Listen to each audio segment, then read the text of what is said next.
Baik, terima kasih atas waktu dan kesempatan. Yang terhormat Bapak Mahmud Surmanto sebagai dosen dalam mata kuliah Bahasa Indonesia dan semua teman-teman mahasiswa yang tergabung dalam kelas Bahasa Indonesia hari Jumat pukul 9.30 dan di ruang D305. Baik, dalam kesempatan kali ini saya akan mempresentasikan uh, hasil penulisan karya ilmiah saya dengan judulnya yaitu Program Evaluation and Review Technique atau disingkat dengan PER.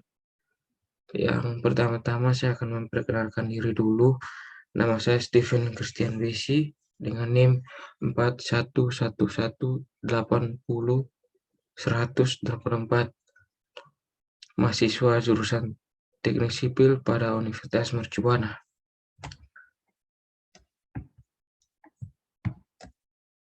Baik, dalam pemaparan ini yang pertama-tama yaitu pendahuluan. Dalam pendahuluan terdapat latar belakangnya.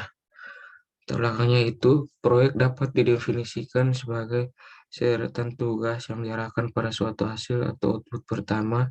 Penjadwalan proyek merupakan bagian yang paling penting dari sebuah rencana proyek, yaitu untuk menentukan kapan sebuah proyek dimulai berdasarkan urutan tertentu yang sudah disepakati dari awal sampai akhirnya proyek tersebut. Demi kelancaran keberlangsungan suatu proyek, dibutuhkan manajemen proyek yang akan mengelola proyek proyek tersebut dari awal sampai akhir. Untuk mengadakan perencanaan dan pengendalian proyek yang berjenis jaringan tersebut, seorang manajer perlu menentukan kegiatan-kegiatan kritis yang sangat mempengaruhi penyelesaian suatu proyek. Untuk itu harus adanya manajemen proyek. Nah, diperlukan pula cara agar mendapatkan titik optimal hubungan antara waktu dengan biaya proyek, sehingga diperoleh peningkatan biaya yang minimum untuk membersihkan waktu pelaksanaan proyek. Untuk mempermudah pengerjaan suatu proyek, dapat diatasi dengan sebuah metode penjadwalan yang disebut PERT, atau Program Evaluation and Review Technique, atau teknik evaluasi dan tinjauan program. Nah, metode PERT ini dapat memberikan perkiraan waktu dengan menggunakan 3 angka estimasi. Dalam diagram PERT dapat juga digunakan untuk mempermudah dari segi waktu dan biaya serta mencapai efisiensi kerja baik manusia maupun alat. Implementasi PERT menghasilkan keberhasilan durasi dengan tingkat keberhasilan sampai dengan angka 92,46% dibandingkan dengan durasi yang sudah dijadwalkan. Nah, dalam penulisan ini terdapat rumusan masalah. Ada 4 rumusan masalah. Yang pertama, apa dimaksud dengan PERT? Apa saja karakteristik serta prinsip dari PERT? Yang ketiga, apa saja kelebihan serta kekurangan dari PERT? Dan yang keempat, apa saja langkah-langkah perencanaan metode PERT? Nah, dalam penulisan ini juga terdapat tujuan dan manfaat penulisan itu. Yang pertama, untuk tujuannya yaitu untuk mengetahui penggunaan metode PERT. Yang kedua, manfaatnya yaitu untuk mengetahui salah satu penggunaan metode manajemen PERT beserta aplikasinya. Nah, termasuk dalam tinjauan pustaka. Definisi PERT. PERT sendiri itu memiliki arti yaitu variasi dari critical path method atau yang kita kenal sebagai CPM, yang memiliki pandangan yang lebih skeptis atau realistis mengenai perhitungan waktu yang digunakan dalam setiap tahapan suatu proyek. Dalam penggunaannya, PERT memperhitungkan waktu yang terpendek, memperhitungkan waktu normal dan waktu terlama yang digunakan jika aktivitas tersebut mengambil waktu yang lebih banyak dari yang telah diperkirakan. PERT sendiri digunakan pertama kali pada tahun 1950 di US Navy's Special Project Office. Ditugaskan untuk mengembangkan Polaris Submarine Weapon System dan Develop Ballistic Missile Capability, atau dengan kata lain pengembangan sistem persenjataan bawah air dan pengembangan rudal balistik bagi armada bawah laut mereka, dan perkembangan PERT sampai dengan zaman ini. PERT sendiri itu adalah metode atau sebuah strategi dalam perhitungan penjadwalan sebuah pekerjaan. Kalau secara umum ya, berikut secara dan perkembangan PERT. PERT sendiri mulai dipakai pada tahun 1950, menandai awal era manajemen proyek modern datang bersama-sama dengan bidang rekayasa teknis engineering sebagai satu kesatuan. Manajemen proyek menjadi dikenal sebagai suatu disiplin ilmu yang berbeda yang timbul dari disiplin ilmu manajemen dengan model rekayasa di Amerika Serikat.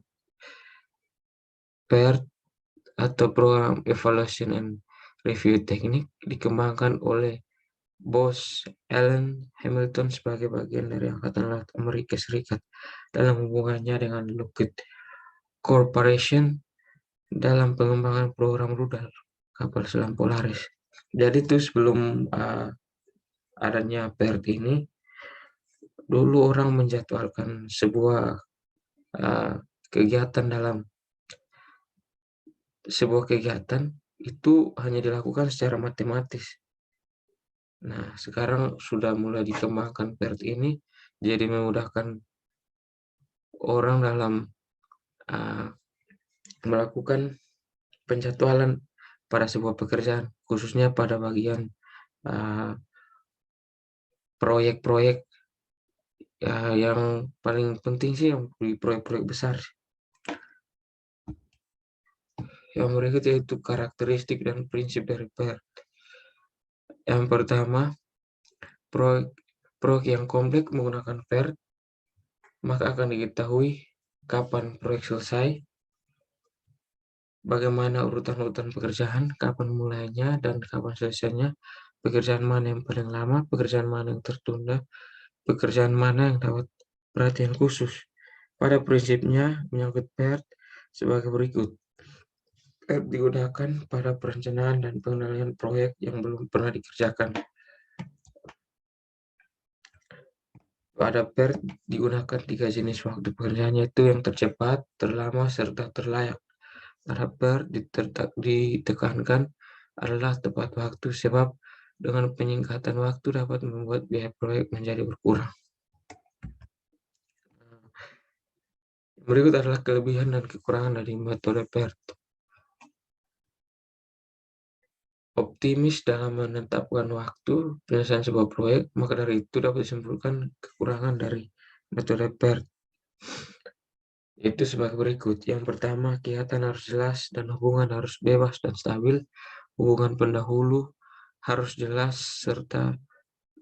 dan dijaringkan bersama-sama. Perkiraan waktu cenderung subjektif dan tergantung pada manajer. Ada bahaya terselubung karena terlalu banyak penekanan pada jalur kritis. Berikut kita masuk pada kelebihan PERT. Yang pertama itu sangat bermanfaat untuk menjadwalkan dan mengendalikan suatu proyek besar. Konsep yang luas dan tidak memerlukan perhitungan matematis yang rumit. Analisis jalur kritis dan slack membantu menunjukkan kegiatan yang perlu diperhatikan lebih dekat. Dokumentasi proyek dan gambar menunjukkan siapa yang bertanggung jawab untuk berbagai kegiatan yang dilakukan. Dapat diterapkan untuk proyek yang bervariasi, berguna dalam pengawasan biaya dan jadwal. Yang paling penting sih. Berikut adalah langkah-langkah perencanaan metode PERT. Yang pertama, mengidentifikasi kegiatan tertentu dengan tonggak. Yang kedua, menentukan urutan yang tepat aktivitas. Tiga, membuat diagram jaringan. Yang keempat, itu perkiraan waktu yang diperlukan untuk setiap kegiatan. Nah, dalam perkiraan waktu ini terdapat 3 jenis pembagian waktu. Yang pertama itu waktu optimis, yang kedua itu waktu pesimis, dan yang ketiga itu waktu realistis. Nah, yang kelima menentukan jalur kritis. Yang keenam memperbarui bahan PER sebagai pengajuan proyek. Proses dalam PER. Yang pertama itu komponen jaringan atau network komponen. Kedua jadwal aktivitas. Yang ketiga hambatan aktivitas atau slack activity, dan jalur kritis yaitu critical activity. Yang keempat, kemungkinan waktu aktivitas. Dalam waktu aktivitas ini, yang seperti tadi saya bilang, ada waktu optimis, waktu pesimis, waktu realistis. Nah, waktu optimis sendiri mempunyai arti yaitu waktu yang diperkirakan akan sesuai dengan apa yang direncanakan. Nah, kalau waktu pesimis sih waktu yang diperkirakan, tapi ada berbagai faktor internal atau eksternal yang dapat menghambat pekerjaan proyek tersebut dapat terselesaikan. Yang ketiga itu waktu realistis atau proses perkiraan waktu sesuai dengan keadaan atau lingkungan pada sebuah proyek. Nah, yang termasuk dalam tujuan dan manfaat PERT. PERT berguna karena memberikan informasi berikut. Waktu penyelesaian proyek yang diharapkan yaitu yang pertama ada 4. Yang pertama, probabilitas penyelesaian sebelum tanggal yang ditentukan. Kedua, kegiatan jalur kritis yang berdampak langsung terhadap waktu penyelesaian. Ketiga, kegiatan yang memiliki waktu kendur dan yang dapat meminjamkan sumber daya untuk kegiatan jalur kritis. Yang keempat, itu kegiatan awal dan akhir tanggal. Kita masuk dalam bagian penutup.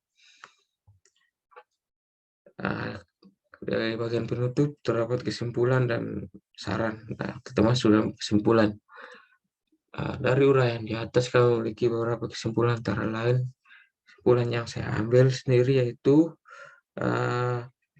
PERT atau Project Evaluation and Review Technique adalah variasi dari Critical Path Method atau yang kita kenal dengan CPM, yang memiliki pandangan yang lebih skeptis, realistis mengenai perhitungan waktu yang digunakan dalam setiap tahapan suatu proyek. Kedua, proyek yang kompleks menggunakan PERT, maka akan diketahui outputnya, yaitu yang pertama kapan proyek selesai, yang kedua bagaimana urut-urutan pekerjaan, kapan mulainya dan kapan selesainya, yang ketiga pekerjaan mana yang paling lama, yang keempat pekerjaan mana yang tertunda, kelima pekerjaan mana yang dapat perhatian khusus. Pada prinsipnya yang menyangkut PERT dapat disimpulkan sebagai berikut, yaitu PERT digunakan pada perencanaan dan pengenalan proyek yang belum pernah dikerjakan. PERT digunakan 3 jenis waktu pekerjaan, yaitu tercepat, terlama, serta terlayak. Yang ketiga itu PERT ditekankan adalah tepat waktu, sebab dengan peningkatan waktu dapat membuat biaya proyek menjadi berkurang. Saran yang ketiga yang saya ambil yaitu keterbatasan kelemahan PERT secara umum adalah atas waktu yang dibutuhkan bagi masing-masing kegiatan bersifat subjektif dan tergantung pada asumsi, sehingga secara umum PERT cenderung terlalu optimis dalam menetapkan waktu penyelesaian sebuah proyek. Yang keempat, langkah-langkah metode PERT antara lain ada 6 langkahnya, itu menentukan urutan yang tepat dari aktivitas, membuat diagram jaringan, mengidentifikasi kegiatan tertentu dan tonggak, perkiraan waktu yang diperlukan untuk setiap kegiatan, menentukan jalur kritis, memperbarui bahan PERT sebagai kemajuan proyek.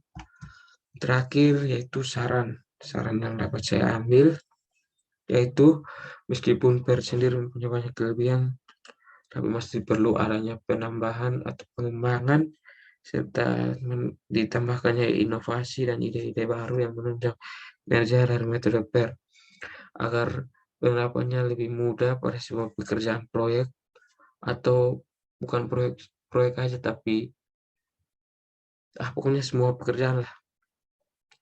sehingga dapat mengatasi permasalahan yang sering terjadi pada pekerjaan seperti penundaan serta mempercepat pekerjaan proyek sehingga suatu pekerjaan proyek dapat terselesaikan sesuai dengan waktu yang ditentukan dan biayanya pun tetap atau tidak mengalami kerabian. Baik, sekian dari pemaparan tugas besar 2 saya. Saya mohon maaf mungkin jika ada kesalahan dalam pemaparan atau kekurangan, saya mohon sarannya akan diperbaiki lagi pada kesempatan berikut. Dan dalam kesempatan ini juga saya mau mengucapkan terima kasih banyak karena ini pertemuan terakhir, saya mengucapkan terima kasih banyak buat Bapak Mahmud yang telah membimbing pada mata kuliah Bahasa Indonesia selama kurang lebih 1 semester, 6 bulan. Saya mau berterima kasih banyak telah menyempatkan waktu dan memberikan ilmu-ilmu tambahan buat saya. Semoga Bapak selalu sehat dan selalu diberikan ketabahan dan keberhasilan dalam segala sesuatu yang Bapak kerjakan. Baik, hanya ini pesan saya. Terima kasih banyak.